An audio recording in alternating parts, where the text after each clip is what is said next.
Step yang kedua, membuat andaian dan mengenal pasti pemboleh ubah. Maksudnya kita akan tengok berdasarkan soalan tadi tu, kita akan tengok apa pemboleh ubah yang kita boleh buat. So dia macam sains lah kan. Kalau korang ambil subjek sains, subjek fizik, chemistry contohnya. So apa yang kita buat, kita akan buat andaian kan. Jadi baca soalan tu dulu, kita akan buat andaian apa yang berlaku. Okey, 4C. Tengok 4C ni. Siapa yang baru masuk tu boleh buka bahan. Bahan ada dekat grup WhatsApp. Jadi tengok bahan dekat situ and then kita tengah baca pasal pemodelan matematik ni. Okey, 4C. Mengaplikasi matematik untuk menyelesaikan masalah. Kita akan gunakan konsep-konsep matematik yang ada untuk menyelesaikan masalah yang diberi. Kan? Maksudnya kalau ada soalan nanti, soalan tu kita akan fahamkan and then kita akan gunakan aplikasi matematik. Maksudnya kalau ada formula matematik, kita akan gunakan konsep-konsep matematik, kita akan gunakan untuk menyelesaikan masalah.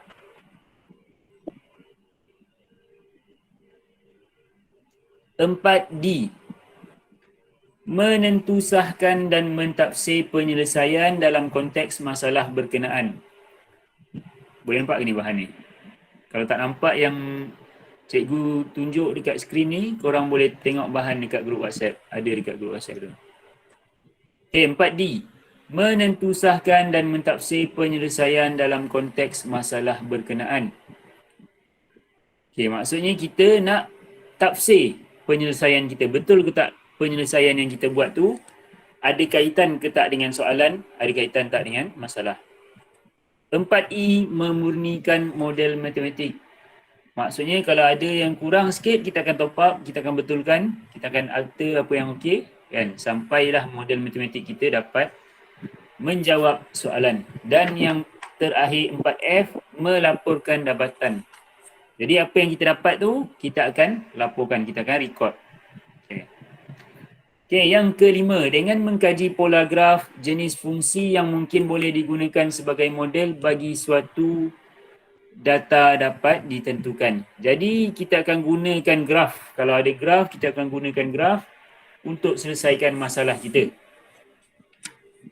Jadi bila kita gunakan graf kita bolehlah mengenal pasti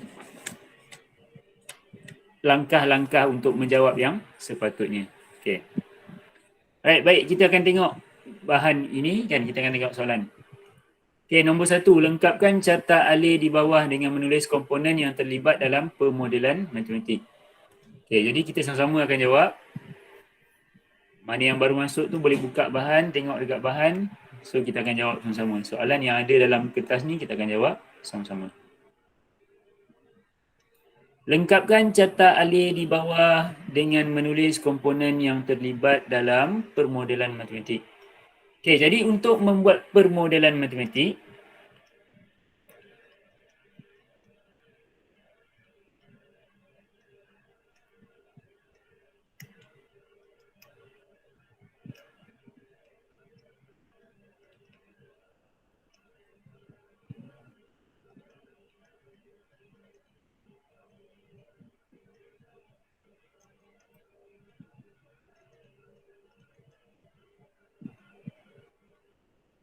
okay, jadi tadi kita dah baca lah. Ada beberapa step kan, ada beberapa langkah untuk menjawab soalan-soalan pemodelan matematik. Okay, jadi apa step pertama? Step pertama berdasarkan apa yang dia cakap tadi. Apa itu step pertama kita? Okay, jadi step pertama apabila kita nak buat pemodelan matematik, pertama kita perlu buat mengenal pasti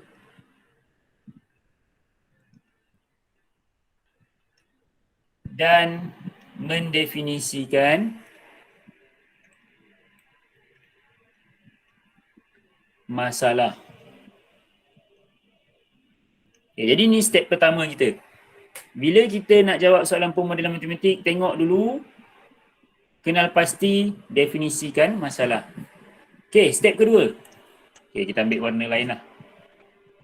Step Step kedua dalam menyelesaikan masalah permodelan matematik adalah membuat andaian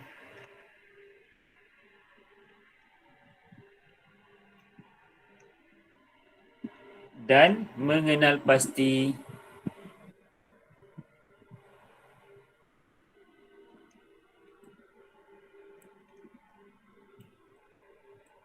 pemboleh ubah. Okay, jadi ni step kedua. Okay, jadi ni step pertama, ini step kedua, step ketiga, empat dan seterusnya. Okay, seterusnya step ketiga, apa yang kita kena buat? Step ketiga adalah kita aplikasi matematik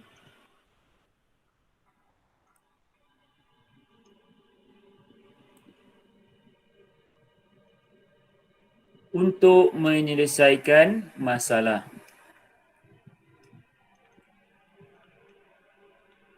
Kita akan gunakan konsep-konsep matematik untuk menjawab soalan, menjawab masalah-masalah yang ada. Okay, and then step yang keempat adalah dengan menggunakan aplikasi matematik tadi tu, kita kena sahkan. Kita kena check betul ke tak. Jadi apa step dia? Step dia dipanggil sebagai menentusahkan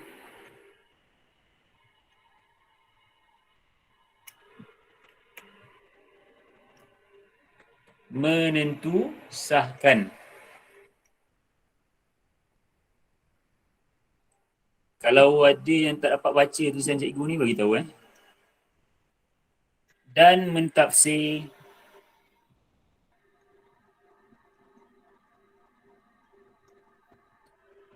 penyelesaian dalam konteks masalah berkenaan.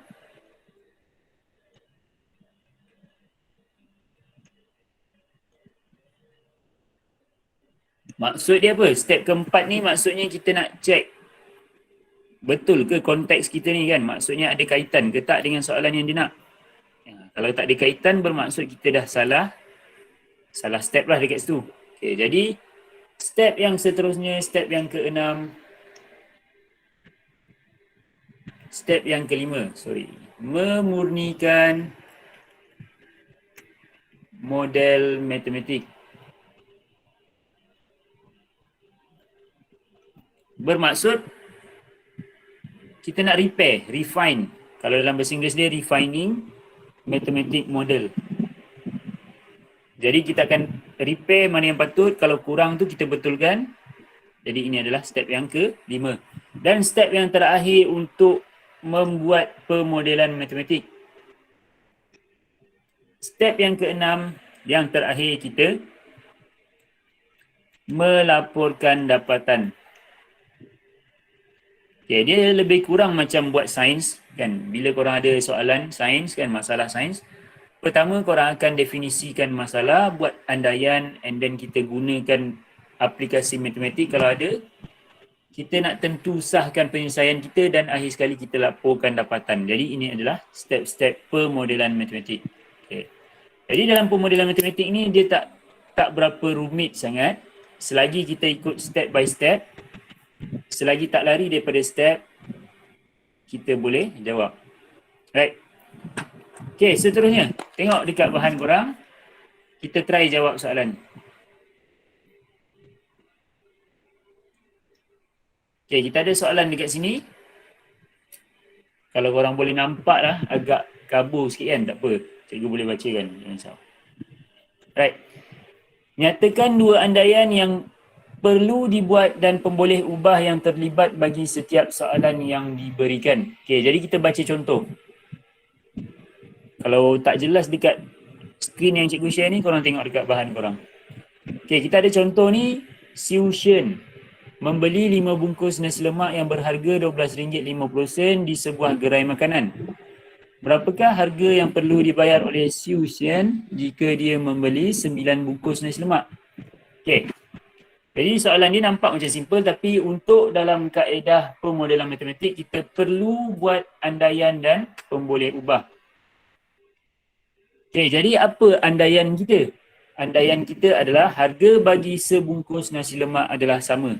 kita kena make sure, kita kena andaikan harga bagi sebungkus nasi lemak adalah sama. Sebab dia nak beli 9 kan? Dia nak beli 9 nasi lemak kan?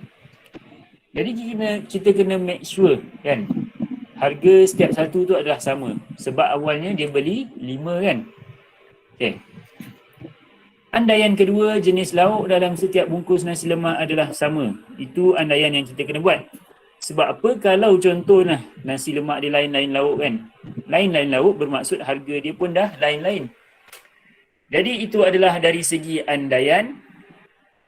Okey, pemboleh ubah. Okey, pemboleh ubah ni apa? Pemboleh ubah ni adalah faktor-faktor ataupun perkara-perkara yang berubah kan? Itu adalah maksud dia. Itu adalah pemboleh ubah. Okey, jadi apa pemboleh ubah dalam keadaan ni, dalam situasi ni? Dalam situasi ini, pemboleh ubah dia adalah bilangan nasi lemak yang dibeli dan harga yang perlu dibayar. Bermaksud, mula-mula dia beli 5 and then dia beli 9. Jadi itu pemboleh ubah. Dia berubah-ubah kan, itu maksud dia. Harga yang perlu dibayar juga adalah pemboleh ubah sebab bila dia beli bilangan yang lain, harga dia kena bayar pun lain kan. Jadi itu adalah pemboleh ubah.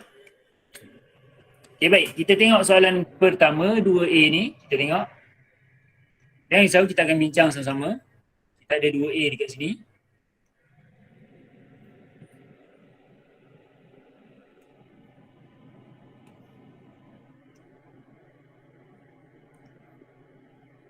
Okay, bagi cikgu ambil dulu soalan ni. Semua soalan ni. Sambil tu korang tengok agak-agak apa jawapan dia.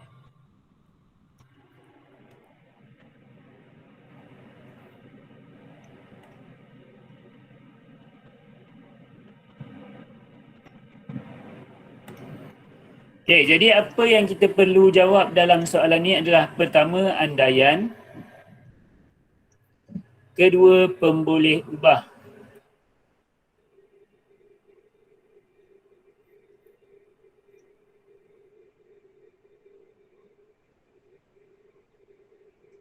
Okay, baik, tengok soalan 2A dahulu. Soalan 2A dia kata jumlah tol yang diterima daripada 8 buah kenderaan ialah RM10.40.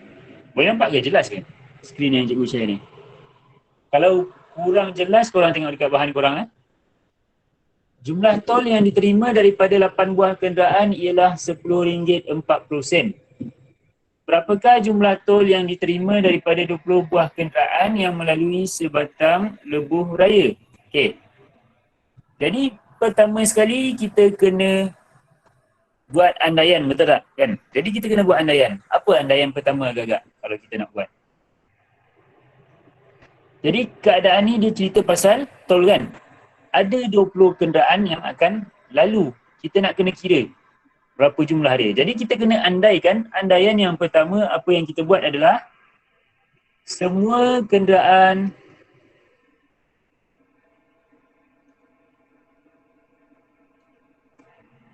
adalah jenis yang sama.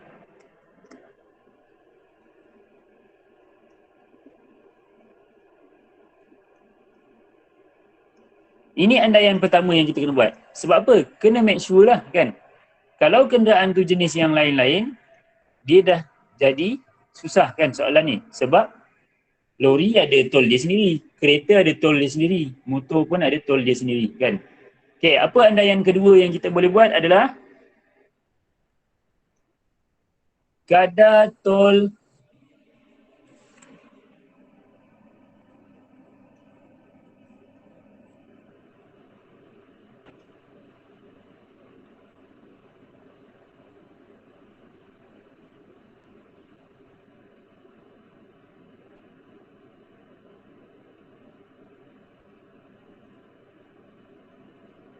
Jadi andaian kedua yang kita buat adalah kadar tol yang dikenakan terhadap setiap kenderaan adalah sama. Kita kena make sure setiap kenderaan yang lalu tu kadar tol dia adalah sama. Jadi itu adalah andaian pertama dan andaian kedua.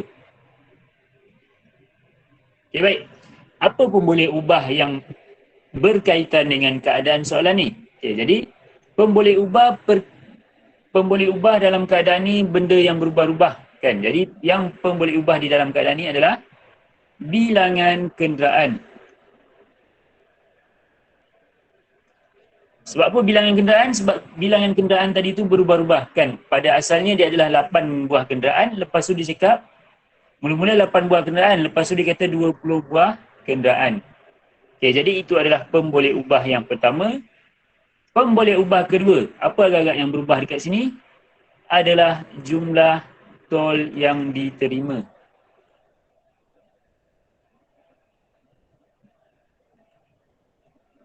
Jumlah tol yang diterima kan, sebab nombor kenderaan tadi itu berubah, jadi tol yang diterima pun berubah-ubah kan. Jadi itu adalah andaian dan pemboleh ubah untuk soalan 2A. Okey, boleh faham untuk soalan yang 2A ni. Soalan 2B. Seorang penghantar makanan yang bekerja melalui aplikasi pesanan makanan telefon pintar menerima caj perkhidmatan sebanyak RM5 setiap kali dia menghantar makanan yang ditempah oleh pelanggan. Berapakah jumlah caj perkhidmatan yang akan diterima jika dia menghantar makanan kepada 12 orang pelanggan sehari? Alright. Okay, jadi ni situasi dia. Maksud dia kalau ada orang yang bawa Foodpanda, GrabFood kan, sebagainya. Jadi ini situasi dia. Dia akan dapat RM5 service charge setiap kali hantar makanan.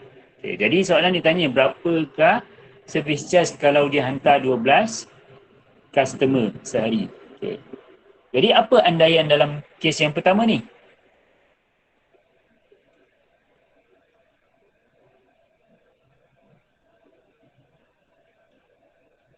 Okay, andaian untuk 2B, pertama adalah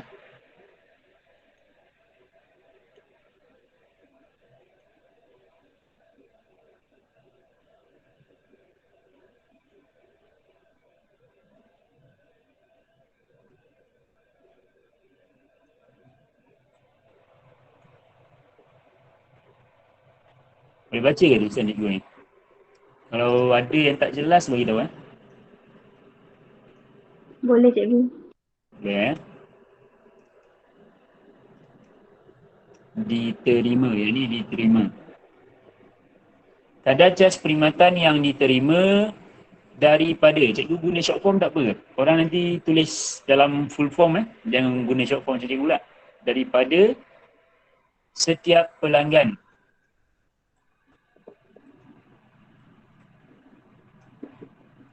Adalah sama. Okay, jadi andaian pertama kita kena make sure. Kita kena andaikan bahawa kadar caj perkhidmatan dia diterima adalah sama. Jadi barulah kita boleh jawab soalan, betul tak? Dan jadi itu andaian pertama. Andaian kedua adalah jenis pesanan yang dibuat.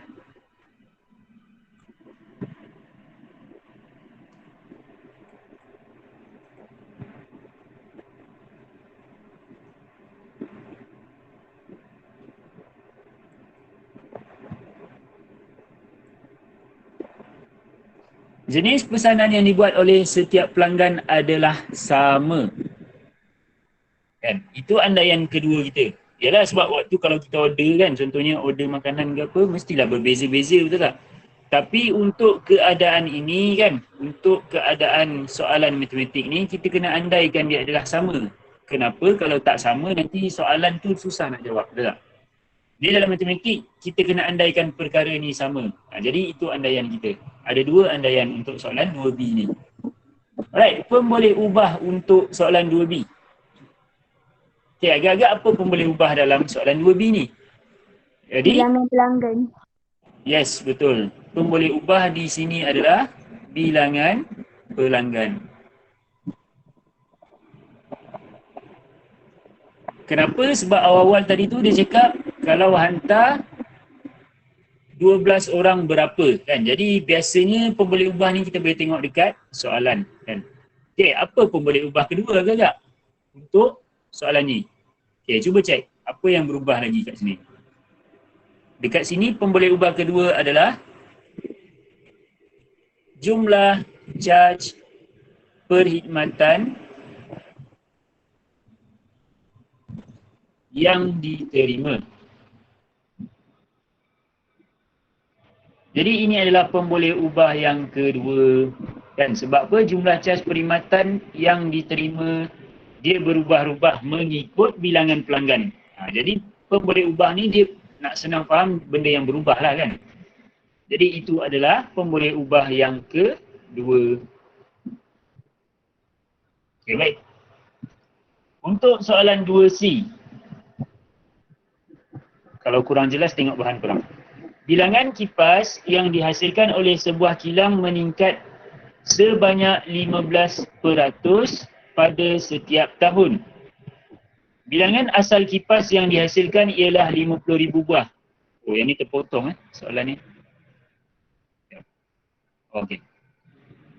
Yang dihasilkan ialah 50,000 buah. Berapakah bilangan kipas yang akan dihasilkan pada tahun ke-8? Okay, jadi untuk soalan ni dia kata ada kilang buat kipas lah kan.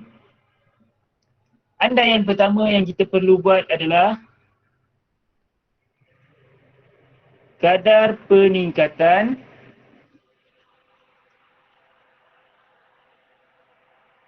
bagi bilangan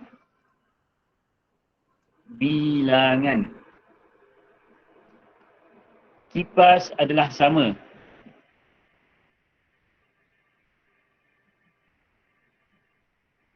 Yang dihasilkan adalah sama.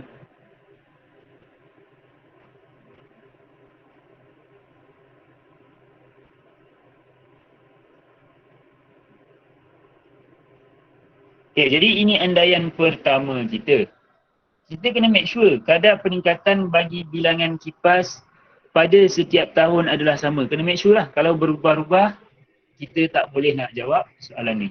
Jadi itu andaian pertama dan andaian kedua adalah kilang itu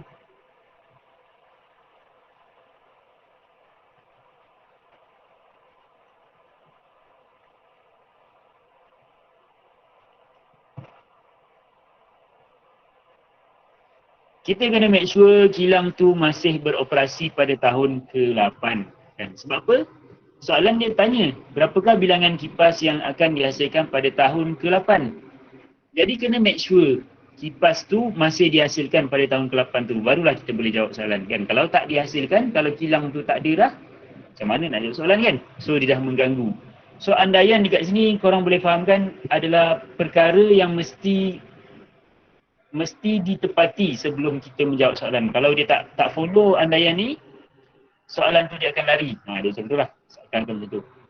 Okay, pemboleh ubah untuk soalan 2C ni adalah pertama, masa dalam tahun. Sebab apa? Masa tu berubah kan. Tahun pertama 15%. Tahun kedua, ketiga, keempat dan seterusnya sampai tahun ke-8 itu adalah pemboleh ubah. Pemboleh ubah yang kedua, bilangan kipas yang dihasilkan.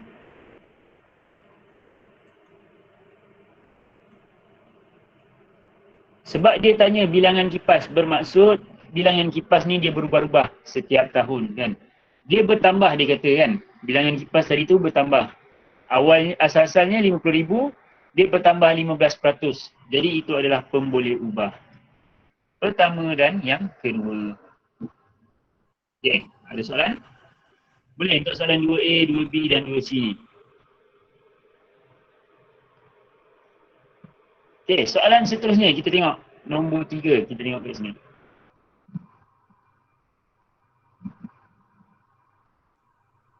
Tentukan fungsi yang sesuai untuk mewakili setiap data berikut. Okey, maksud dia kat sini,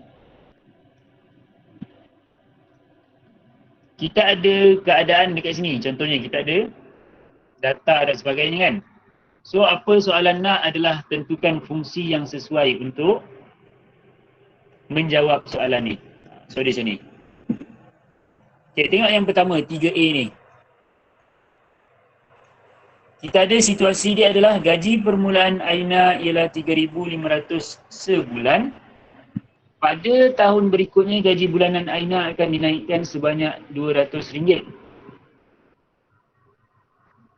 Graf di bawah menunjukkan hubungan antara masa dalam tahun dengan gaji bulanan Aina dalam ringgit Malaysia. Okay. Jadi kita ada graf kat sini kan. Jadi fungsi apa yang kita boleh gunakan untuk menjawab soalan macam ni kan. Okay, fungsi ni kalau korang ingatlah fungsi. Fungsi ni korang boleh tengok berdasarkan graf yang kita ada kat sini. Dapat graf kat sini kan, kita boleh tahu fungsi apa yang kita akan ada. Okay, jadi untuk 3A ni fungsi apa ni? Ini apa nama fungsi ni? Fungsi ni dia ada beberapa jenis lah kan. Ada, tapi yang korang belajar dalam SPM ni ada 3 jenis. Okay, jadi 3A ni fungsi kita adalah fungsi linear. Okay, fungsi linear. Boleh ingat lagi tak fungsi linear tu macam mana? Fungsi linear ni dia macam ni. Y sama dengan KX. KX contohnya. A sama dengan BX contohnya kan. Jadi dia ada fungsi linear, itu maksud dia. Ini bermaksud fungsi linear. Bermaksud kuasa dia, X dekat sini, X kat sini kuasa dia yang paling tinggi adalah 1. Itu bermaksud fungsi linear. Kalau kuasa 2 apa maksud dia? Kuasa 2 itu adalah kuadratik. Kalau kuasa 3 itu adalah eksponensial. Okay, kita akan tengok nanti contoh yang lain. Yang ni just untuk korang revise balik perbezaan fungsi-fungsi dalam matematik. Okay, kita tengok 3B.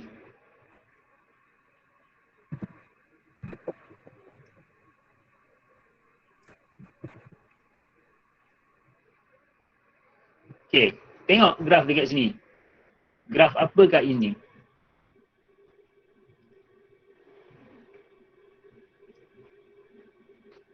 B dia kata harga bagi sebuah kereta baru ialah RM72,000.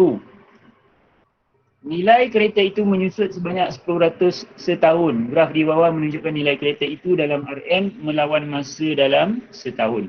Okay, ni fungsi apa ni? Okay, apa beza dia nombor 3B ni dengan 3A tadi? 3A ni kalau korang tengok dia meningkat selari. Dia linear kan, secara linear. Linear ni maksud dia selari di sini. Kalau turun macam ni. Itu maksud dia. Okay, apa beza yang kedua ni? Yang kedua ni kalau korang tengok dia turun, dia tak lurus. Dia turun tak lurus. Dia macam melengkung sikit. Dia macam ni. Dia seakan-akan melengkung. Okay, jadi ini fungsi apa? Ini adalah fungsi eksponen. Okay, kenapa kita kena tahu benda macam ni? Kan?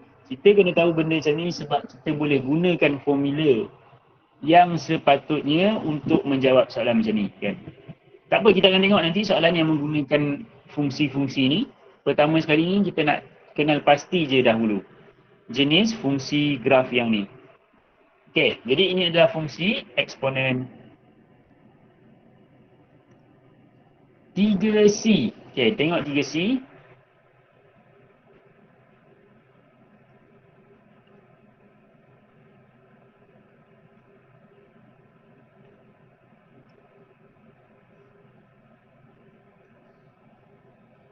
So kita ada graf seakan-akan macam ni lah.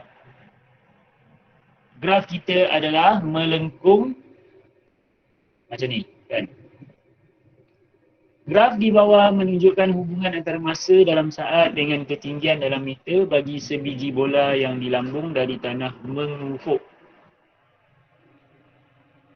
Okay, jadi ni fungsi apa? Kalau ingat lagi dalam form 4 ada belajar bentuk fungsi ni. Okay, jadi bentuk fungsinya dia macam ni. Dia melengkung, dia boleh jadi macam tu, dia boleh jadi macam ni. Dia ada masam dengan senyum. Kalau korang ingat lah. Jadi ini dipanggil sebagai fungsi kuadratik. Fungsi kuadratik bermaksud kita ada X paling tinggi adalah kuasa 2. AX kuasa 2 tambah BX tambah C. Kalau korang ingat lagi. Formula untuk fungsi kuadratik. Okay, jadi kita dah kenal pasti tiga-tiga jenis fungsi dekat sini. Jadi ada fungsi eksponen, fungsi linear, fungsi kuadratik. Jadi perbezaan dia, tengok graf lah. Beza graf dia, lainlah fungsi yang kita gunakan, lainlah formula yang kita akan gunakan.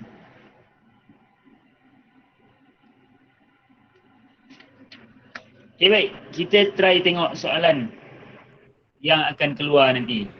Okay, kita tengok. Soalan nombor 4 dekat bawah ni, try tengok.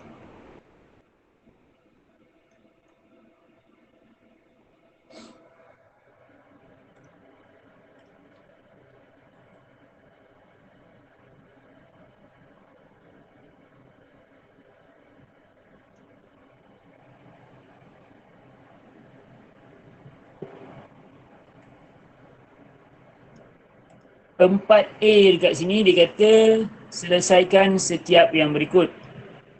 Okay.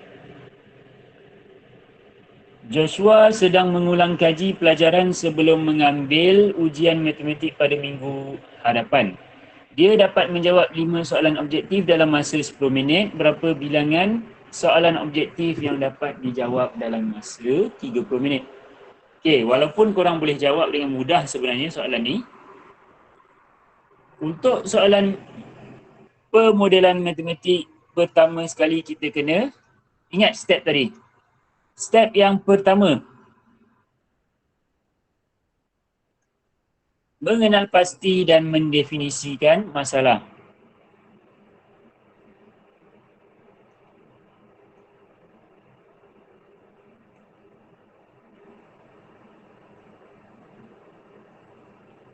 Okay, jadi dalam step pertama ni, apa masalah dia? Apa definisi masalah? So, jawapan dia adalah tentukan bilangan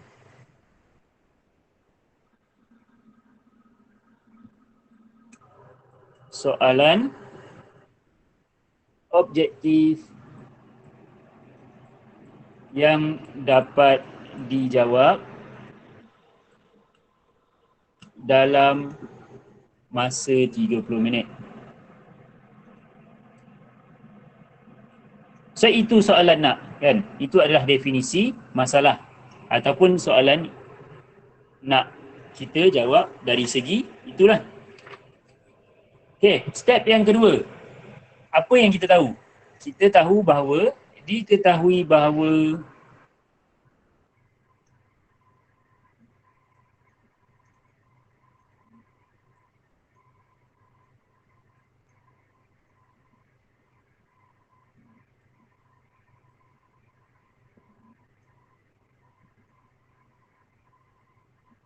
maka bilangan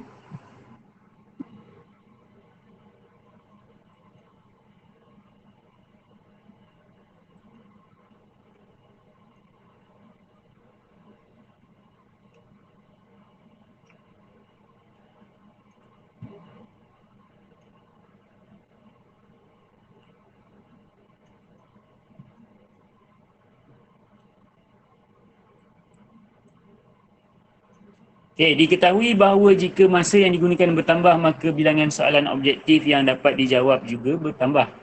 Itu kita tahu. Berdasarkan apa? Berdasarkan penyataan soalan kat atas tadi tu. Jadi, oleh itu,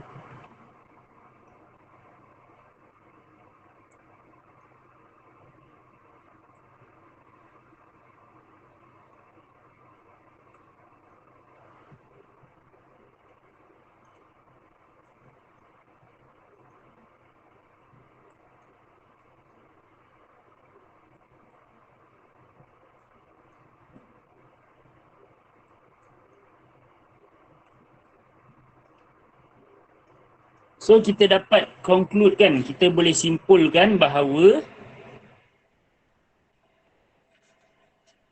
soalan objektif dijawab berubah secara langsung dengan masa. Maksudnya lagi banyak masa, lagi banyak soalan dapat dijawab. Jadi itu adalah proses pertama. Step pertama kita untuk menjawab soalan macam ni. Okay, step kedua.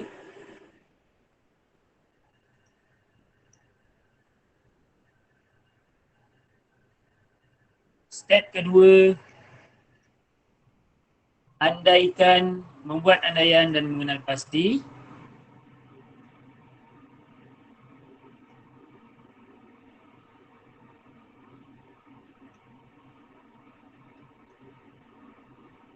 Masalah. Maksudnya berdasarkan ayat dekat atas tu apa yang kita boleh andaikan?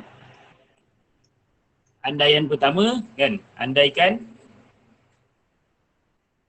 Jadi ada andaikan Joshua sihat semasa menjawab soalan.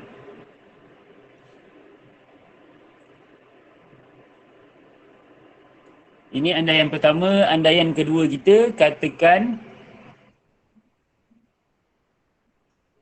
X mewakili masa. Maksudnya kalau kita nak gunakan X sebagai mewakili masa. Jadi itu andaian kita. X letak sebagai masa dan Y mewakili bilangan soalan.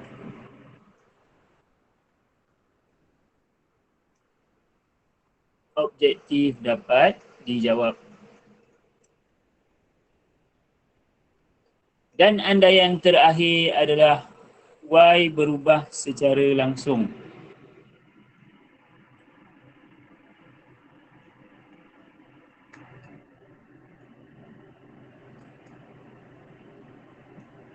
Dengan X, maka Y adalah sama dengan KX. Ingat lagi tak dalam bab ubahan, bab 1 kan? Y sama dengan KX sebab apa? Y berubah secara langsung dengan keadaan K ialah pemalah perkadaran. Okay, jadi ada dua benda penting kat sini. Pertama, X mewakili masa, Y mewakili bilangan soalan objektif. And then kedua adalah Y sama dengan KX. Jadi ini adalah linear, fungsi linear. Jadi untuk jawab matematik kita kena kenal pastilah, kena buat andaian yang kita buat macam ni.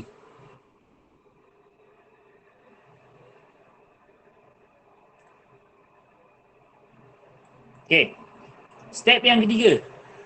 Step ketiga adalah mengaplikasi matematik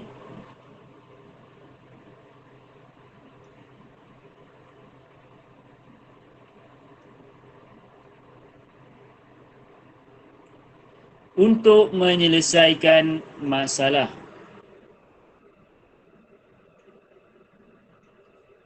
Okay, kita dah buat andaian semua, kita boleh gunakan matematik. Maksudnya konsep matematik dah boleh guna dalam keadaan ni. Jadi bermaksud kalau dalam exam, kat sinilah kita letak jawapan kita. Jadi, gantikan Y sama dengan 5 dan X sama dengan 10 ke dalam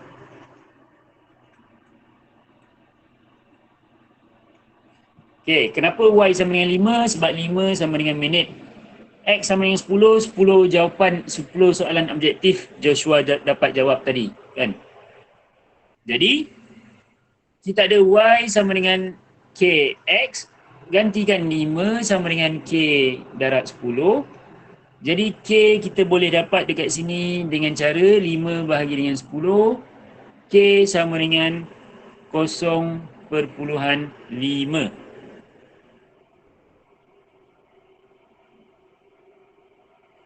Tapi belum selesai lagi.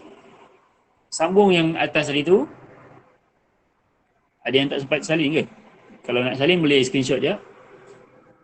Jadi untuk step yang ketiga ni kita gunakan kaedah matematik lah kan. Jadi kita tahu keadaan soalan ni dia perlu gunakan konsep ubahan dalam bab 1. Jadi sambungan dia.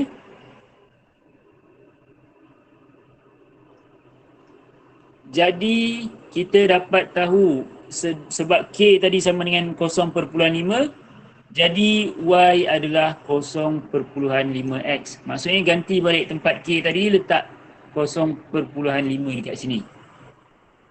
Dia untuk pemodelan matematik ni dia lebih kepada guna konsep perubahan. Persamaan ini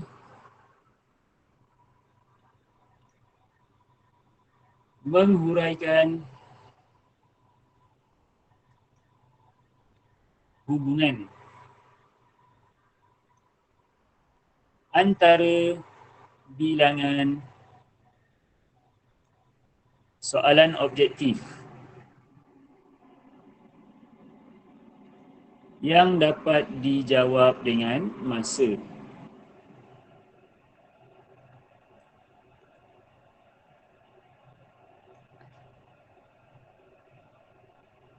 Okey. Jadi soalan dia kata kalau 30 minit berapa banyak soalan objektif Joshua dapat jawab. Jadi apabila sebab X kita nyatakan sebagai masa tadi, X adalah 30, Y sama dengan 0.5 darab 30. Jadi Y kita dapat sama dengan 15. Maka akhir sekali kita letak conclusion kat sini. Bilangan soalan objektif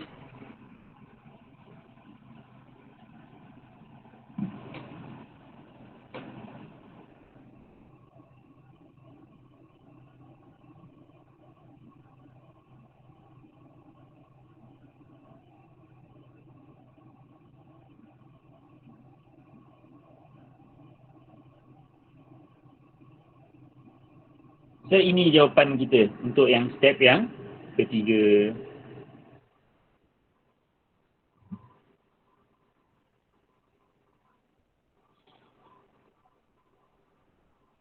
Okey. Jadi step yang keempat apa? Step yang keempat menentusahkan.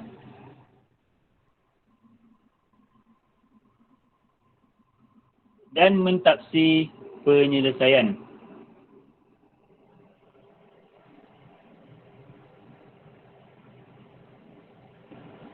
Penyelesaian yang kita dah buat tadi tu.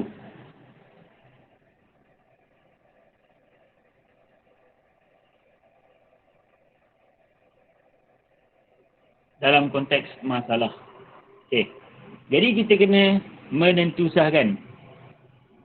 Jadi apa yang kita gunakan tadi model fungsi linear.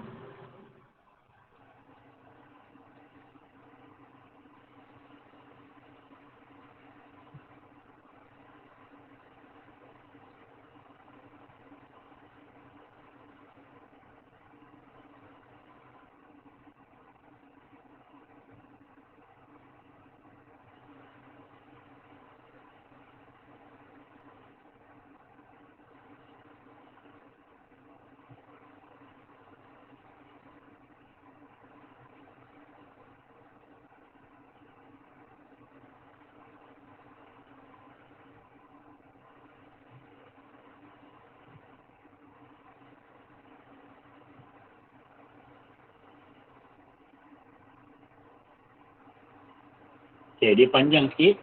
Tak apa, tunggu cikgu salin je.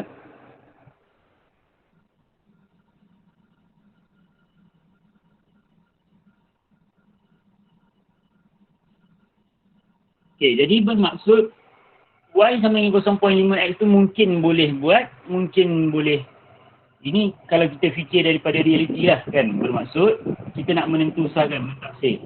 Sebab apa? Soalan objektif ada yang senang, ada yang susah. Jadi tak semestinya dalam 30 minit tadi tu dia boleh jawab 15 soalan. Mungkin lebih, mungkin kurang kan. Sebab ada soalan senang, ada soalan yang susah.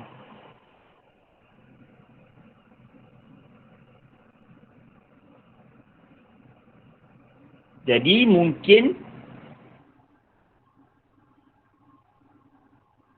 apabila diterjemah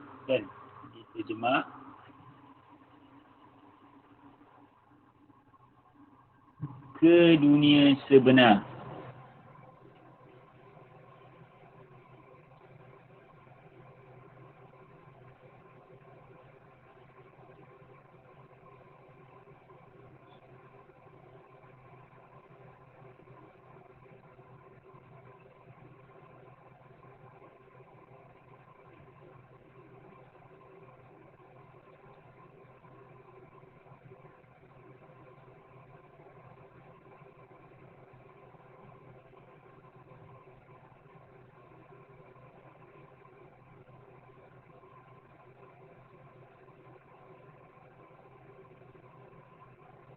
Bermaksud, yang ni dia lain sikit dengan bab-bab lain yang korang belajar. Bab modeling ni kita nak interpret. Jadi itu maksud dia. Itu maksud soalan dia. Kan? Kita nak interpret. Bila kita fikir balik, macam tak logik lah kan. Kalau 30 minit boleh jawab 15 soalan. Sebab mungkin soalan tu senang, mungkin soalan tu susah. Jadi ini yang dia cakap kat sini. Dalam step yang keempat, itulah yang dia ceritakan. Jadi apabila diterjemah ke dunia sebenar, model fungsi linear yang diperolehi tidak sesuai digunakan untuk menangani masalah berkenaan. Okey, dan step yang terakhir, step yang kelima. Dalam masalah ini, step yang kelima, pertama sekali, memurnikan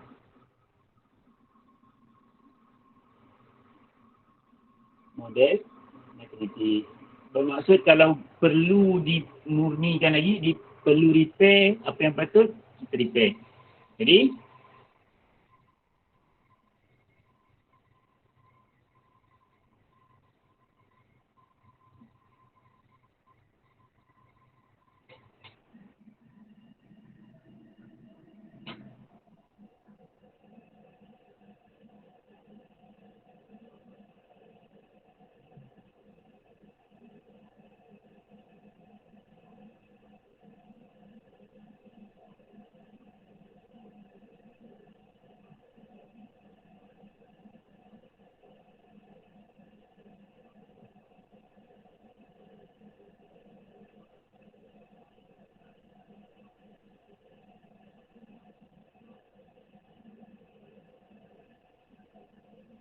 dalam masalah ini kita tidak dapat memurnikan model memandangkan maklumat yang diberi adalah terhad. Kenapa? Sebab apa? Nak katakan kita perlukan lebih maklumat lagi. Kan? Kalau kita fikir dari segi saintifik dia, kita perlukan lebih maklumat lagi. Kan? Jadi ini adalah 5 step dalam pemodelan matematik. Boleh? Jadi tengok balik. Step pertama mengenal pasti dan mendefinisikan masalah. Jadi soalan dia perlu tentukan bilangan soalan objektif. Step kedua membuat andaian. Jadi andaian yang kita buat adalah sebahagian ni lah. Yang paling penting adalah Y berubah secara langsung. Step yang ketiga mengaplikasi matematik. Maksudnya kita akan gunakan kaedah matematik yang ada untuk jawab soalan. Step yang keempat adalah menentusahkan. Maksudnya kita tengok logik ke tak kita punya jalan kira tadi tu. Jadi bila kita interpret, bila kita tafsirkan, kurang tepat. Sebab apa? Nak katakan dalam real life, dalam situasi sebenar, boleh jadi soalan tu senang, soalan tu susah. Jadi masa yang diambil pun berubah. Dan yang terakhir, memurnikan model matematik. Memurnikan ni maksudnya nak repair. Boleh repair tak jalan kira kita? Nak katakan dalam masalah ini, kita tidak dapat memurnikan model memandangkan maklumat yang diberi adalah terhad. Maksudnya dia tak cukup info. Dia tak beritahu soalan tu senang ke, soalan tu susah dan sebagainya. Ada soalan setakat ni? Jadi itu soalan nombor 4. Kita ada 4A, 4B kan? Cikgu tak sure kita sempat ke tak untuk membincang. Baik. Kita tengok 4B. Sekejap cikgu tengok dulu. Dia dalam pemodelan matematik ni tak banyak sangat soalan kan. Kita ada 4B dekat sini. Kita tengok secara lalu lah untuk soalan 4B ni. Cuba ambil ya.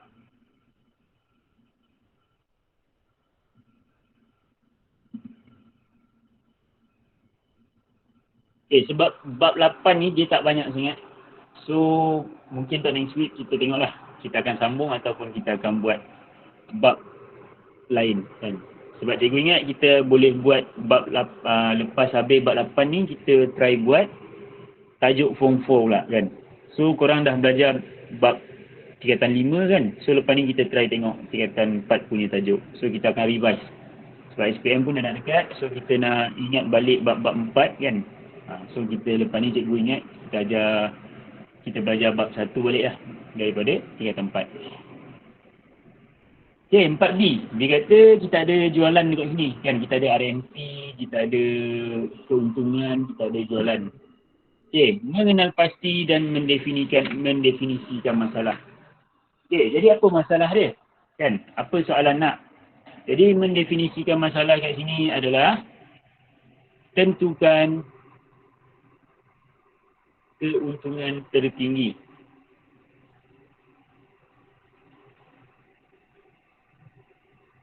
Okey, untuk membuat andaian dan mengenal pasti pemboleh ubah, kita kena andaikan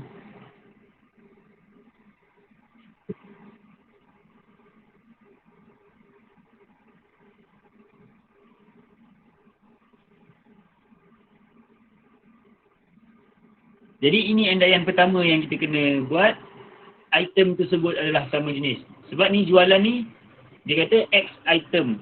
Kan? X item. Jadi kita kena make sure item tu adalah benda yang sama. Kalau benda yang berbeza, dah berubah kan. Andaian yang kedua, ataupun pun boleh ubah.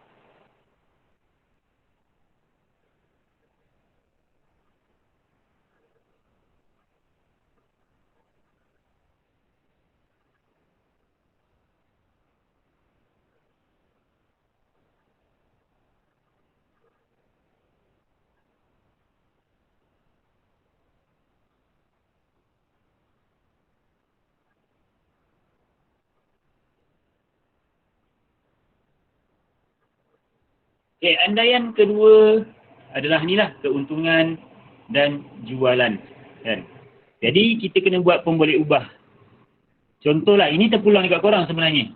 Untuk pemboleh ubah, nak letak P ke, nak letak X ke, A, B, C, D ke, tak kisah. Yang penting korang nyatakan dekat pemboleh ubah dekat situ. Okey. Step yang ketiga, mengaplikasi kaedah matematik. Okey, jadi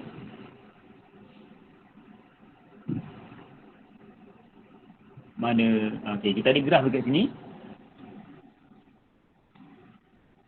Kita ada seminit lagi, tak apa, kita tengok sampai sini.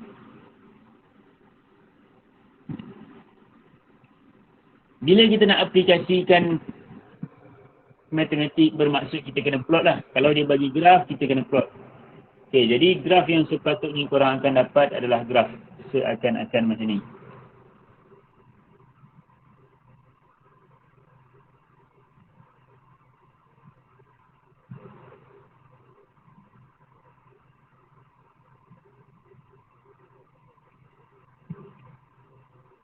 Okay, jadi ni cikgu plot secara kasar je. Nanti korang tengok balik dekat soalan tu. Untuk 50 dia dekat sini.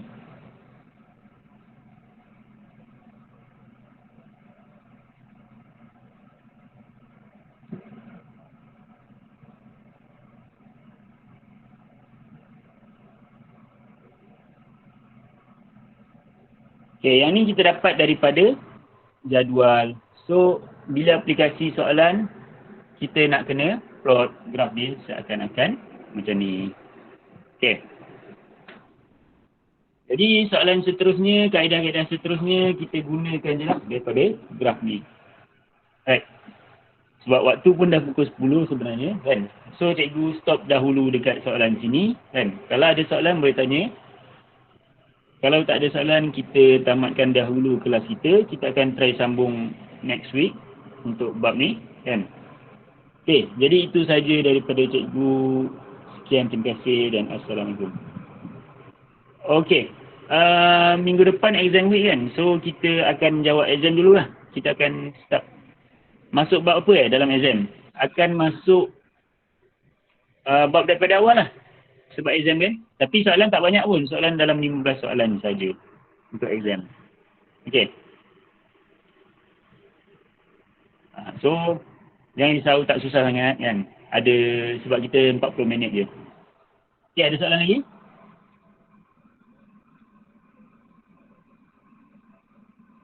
Okay, kalau tak ada soalan lagi, so cikgu tamatkan kelas kita hari ini.